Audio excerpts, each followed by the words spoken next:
Welcome back. Shares of Novo Nordisk up as much as 4% pre-market, but since paring those gains after the company announced it will cut 9,000 jobs, or more than 11% of its workforce. Novo shares were higher today, but down more than 60% from their all-time high back in June 2024.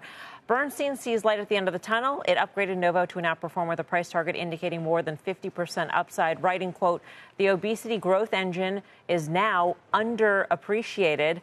I mean, the fall from grace for Novo, the weight loss space in general, but Novo specifically, has really been quite harsh. And right now, it really is a show-me story. I mean, to see the reaction of the pre-market to these cuts, which is to reduce complexity as well as expenses in order to reallocate that money into R&D, which is what they are really seen as being behind in.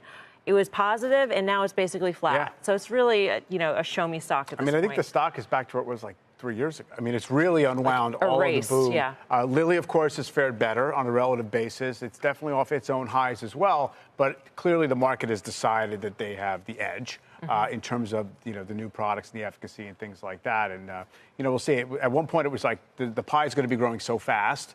Right, there was going to be room for everybody. It was a scarcity story, and it's obviously switched from there. Yeah, so. But this is a pretty quick, a swift restructuring by the CEO, which was just put in place in July of this year. So, within a couple months, he came out and slashed the headcount to cut costs. Keep in mind, though, headcount grew by about 80% in 5 years. Incredible. To keep up with the scaling that needed to be done to meet demand in the market. And they still weren't able to completely meet demand for many of those years. We're going to have to look and see what it means for trade deficit and trade flow. I mean, it accounted for such a huge chunk for Denmark. Exactly. Amazing.